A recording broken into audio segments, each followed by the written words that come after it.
So to get our nets 25 to 35 feet in the air, we need bigger poles, a pulley system for raising and lowering the nets, and additional gear to make it work.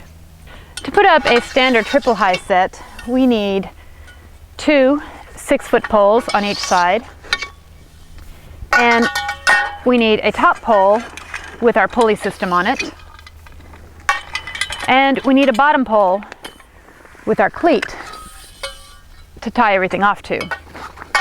We also need some heavy-duty guy rope and some pretty sturdy pole anchors. Just like when we set our single high net set, we have to take a look at our flyway and decide which side to start on. Because the canopy encroaches over here, we are going to set our first pole right here to be as close to the canopy as possible without getting the net tangled in it.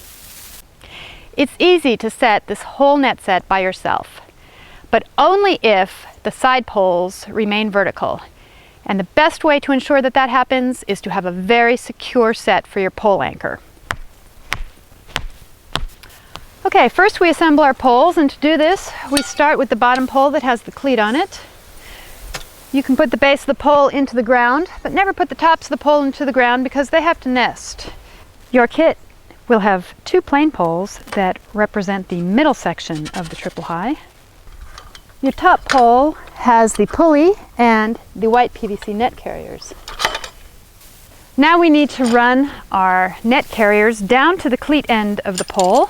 Make sure your pulley rope is aligned properly and just slide them down.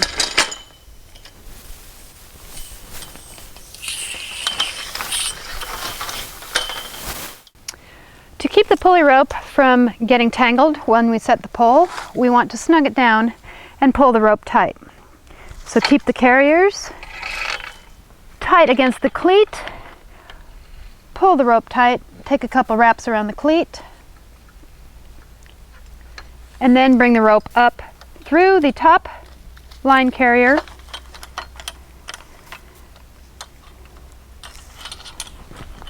and then snug everything down by taking a couple more wraps. Always put the rope through the white ring, never the carabiner, because you may bend the carabiner. Each pole comes with 2 50-foot sections of guy rope that are simply clipped to the top pole using the carabiner through the eye bolt. We're going to tie the guy ropes off to the cleats as well to keep them from getting tangled in the vegetation during the setup. When fully assembled, the poles are surprisingly light and easy to handle. As long as the pole anchor was put in a sturdy fashion, we should be able to put the pole on it, walk away, and tend to other tasks.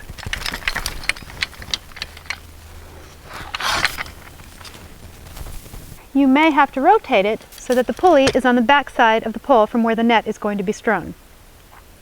Our next step is to guy the pole to make sure that it remains perfectly vertical, so we're going to untie the guy rope. Before we tie off the guys, we want to make sure that the rope is not twisted around the pulley rope. Even though you have 50 feet of guy rope, don't feel compelled to use every inch of it. Just tie off to the closest available anchor. The most efficient way to tie off to this anchor is to simply tie the middle of the rope, loop it around the tree, and then snug it down. Remember, it's important to choose the closest anchor possible so that we have as much leftover rope to use for the final tensioning of the net pole. Our next step is to organize the white rings. We start by freeing the pulley rope. Make sure that the pulley rope is not wrapped around the pole. Once the top white ring is in line with the pulley, we want to make sure that the carabiner is oriented properly with the spring clip to the top.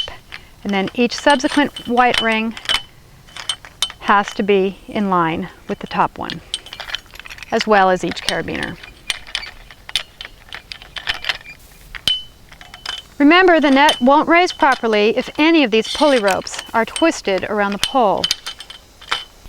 It's important that this cleat always be at a 90-degree angle to the direction of the net, so that when you're working with the pulley rope, it doesn't get tangled. Now we put the net on. We always begin with the bottom white ring. And we simply remove each loop off of the top loop. And if the net was put away properly the last time, then everything will be in order. When we get to the top loop, we're going to put it on the carabiner, and it's going to share the same carabiner as the bottom loop of the next net. Now that we have our first net on the pole, the best way to figure out where to set our second pole is simply to walk the net across the flyway and measure it, picking up our pole anchor as we go. The best way to determine where your pole anchor should go is to stretch the net nice and tight, hold it with your index finger, and then wherever your thumb is where your pole anchor is going to go. And here is where, if I had an assistant, I would hand off my net and then go back and get my sledgehammer and pound the pole anchor in. But since I don't have an assistant, I'm going to have to wrap the net back up and leave it at the base of the other pole. Alternatively, I could hang this on a nearby piece of vegetation as long as it wasn't going to get cluttered with other leaves and detritus. Now we are going to set the second pole just like we did the first one.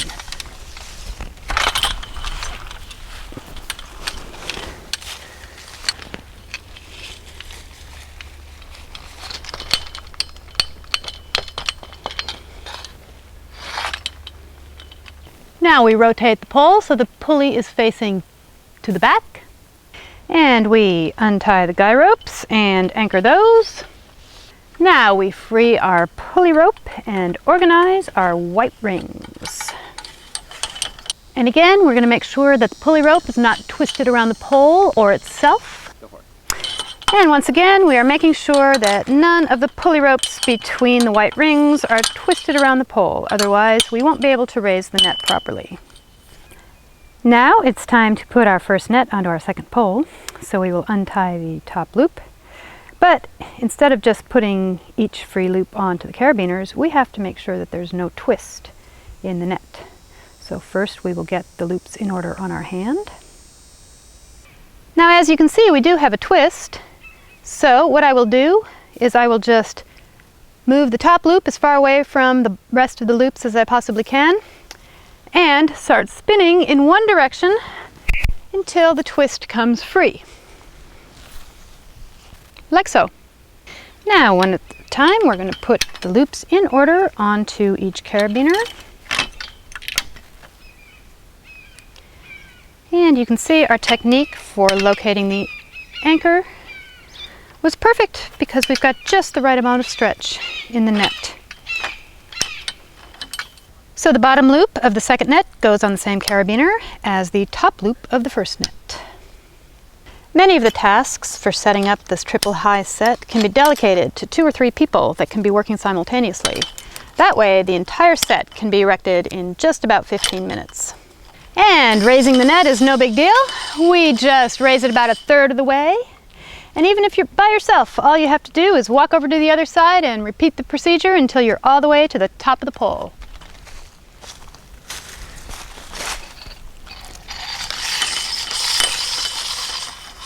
Okay.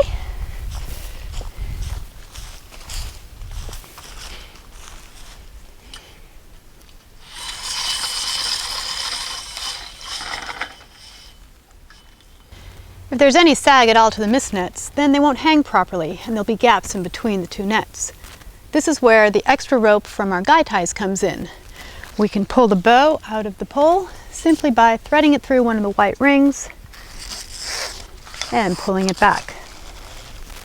So remember, if you've chosen an anchor that is close to your pole, you can use the tail end of the extra guy rope and you won't have to bring a separate rope. Once we've caught a bat, obviously we have to lower the net so we can work it out. You don't even have to untie this additional side guy because, especially if you've tied low to the ground, as soon as you start lowering the net, then the tension will release. We have to walk over to the other side and lower it as well.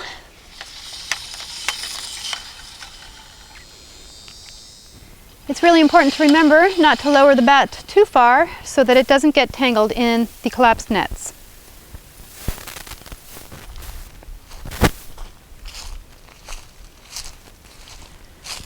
And now it's very easy to reach a bat that came in to the second shelf from the top. 25 feet above your head. Look how easy this one came out. When it comes time to tear down the net, we don't have to break it down into its 6-foot sections. We can transport the entire length of the pole on the roof of our vehicles and make next time's setup much easier. First, we put all of the white rings above the cleat and we snug them down. Then we put tension on the pulley rope, swing it around the cleat a couple of times, bring the pulley rope back up through the white ring, never the carabiner, and then snug that top white ring back down again and tie it off on the cleat. Okay, to tie off the nets, remember, we take the top loop off and we pass it through the metal rings of each additional shelf loop.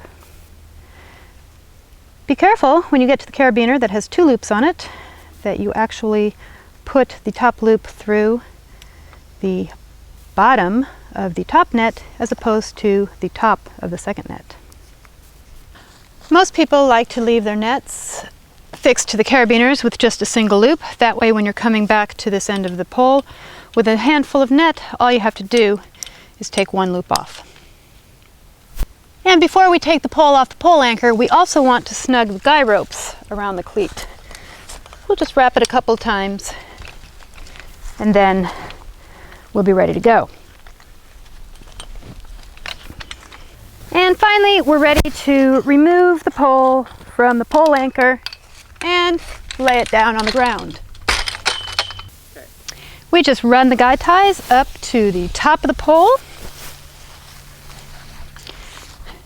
And again, make sure that they're very snug against the pole. Wrap them around the eye bolt and then wrap them horizontally and neatly around the pole.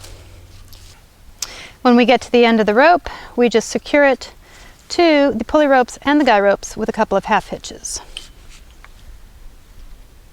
Although at first they may seem unwieldy, when you get the poles up on your shoulder, you can achieve a perfect balance point with them, and they're actually quite comfortable.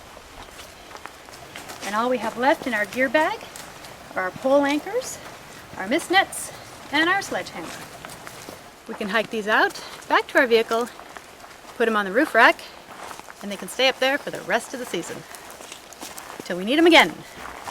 And they're going to be super easy to take out, hike into our next mist net site, and set up in under 15 minutes.